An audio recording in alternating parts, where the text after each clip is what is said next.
Nimwite sasa Mheshimiwa Fadhili Fabian Ngajilo, mbunge wa Iringa mjini, aulize swali lake. Mheshimiwa Mwenyekiti, naomba sasa swali namba 257 lijibiwe na serikali. Mheshimiwa Naibu Waziri, Mheshimiwa Daktari Florence Samizi, majibu. Asante Mheshimiwa Mwenyekiti.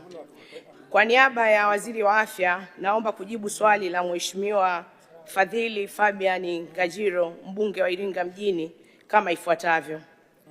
Mheshimiwa Mwenyekiti, hospitali ya kanda ya Mbeya na hospitali za rufaa za mikoa ya Mbeya, Iringa, Njombe na Songwe zinatoa huduma za ubingwa katika fani za magonjwa mbalimbali ikiwemo moyo, saratani, mapafu, figo na ini.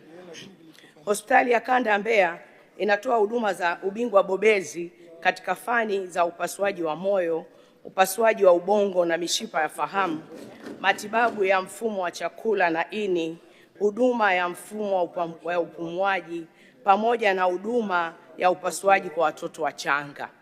Mheshimiwa Mwenyekiti, katika kuimarisha utoaji wa huduma za saratani katika kanda hii, serikali inatekeleza mradi wa ujenzi wa kituo cha huduma za saratani mkoani Mbeya ambacho kitakuwa sehemu ya taasisi ya Ocean Road.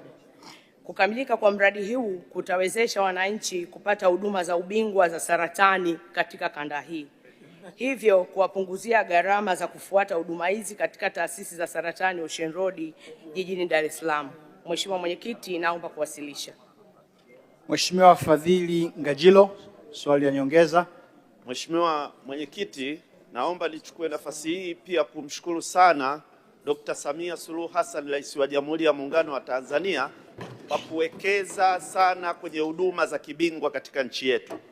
Sisi kanda ya Nyanda za Juu Kusini tunanufaika sana na huduma hizo.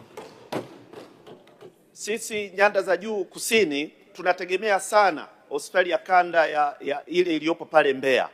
Maswali. Mheshimiwa Mwenyekiti, huduma zetu za moyo na za kansa bado zina changamoto.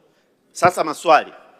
Upande wa kansa tunaomba ule mtambo wa saratani wa uchomaji wa mionzi uweze kuletwa kwa haraka, kwa sababu sasa tunapata huduma tu za kemo kwa maana ya matibabu ya dawa. Na swali la pili, Mheshimiwa Mwenyekiti, imekuwa ni gharama sana huduma za kibingwa. Sasa ipi kauli ya serikali kuhusu utaratibu wa medical exemption, yani utaratibu wa kupunguza gharama za huduma hizi za kibingwa kwa wananchi wetu, hasa wananchi wangu wa jimbo la Iringa mjini? Majibu, Mheshimiwa Naibu Waziri. Asante Mheshimiwa Mwenyekiti. Kwanza nimpongeze Mheshimiwa mbunge Fadhili kwa kazi nzuri anayofanya ya kuwatetea wananchi wa jimbo la Iringa mjini na wa kanda ya kaskazini. Mheshimiwa Mwenyekiti, swali lake la kwanza, ni kweli kabisa kwamba tunajenga sasa jengo la mionzi katika hospitali yetu ya Mbeya, na jengo hili linatarajiwa kuisha ifikapo Desemba mwaka huu. Jengo hili litagharimu takribani bilioni 11. Hivyo naomba nimhakikishie Mheshimiwa mbunge lakini na wananchi wote wa mkoa wa Mbeya kwamba mtambo huo tutakwenda kufunga kwenye jengo hilo pindi itakapokamilika mwaka huu ili huduma hizi ziweze kuanza. Swali lake la pili, Mheshimiwa Mwenyekiti, gharama za matibabu kwa kutumia msamaha.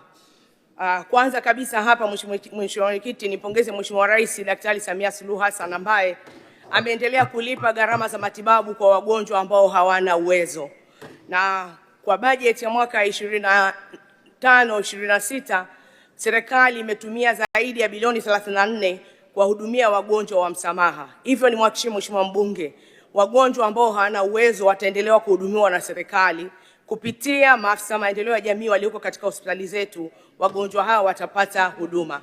Hata hivyo, Mheshimiwa Rais Daktari Samia Suluhu Hassan tayari ameshaanzisha huduma ya bima afya kwa wote, ambapo 14% ya mfuko huu utakwenda kuwahudumia wagonjwa ambao wana magonjwa sugu ikiwemo magonjwa ya moyo, figo pamoja na saratani. Hivyo ni waombe wa Tanzania wote wale wenye uwezo wajiunge kwenye mfuko wa bima afya kwa wote, na wasiokuwa na uwezo serikali itawalipia ili kuweza kupata huduma.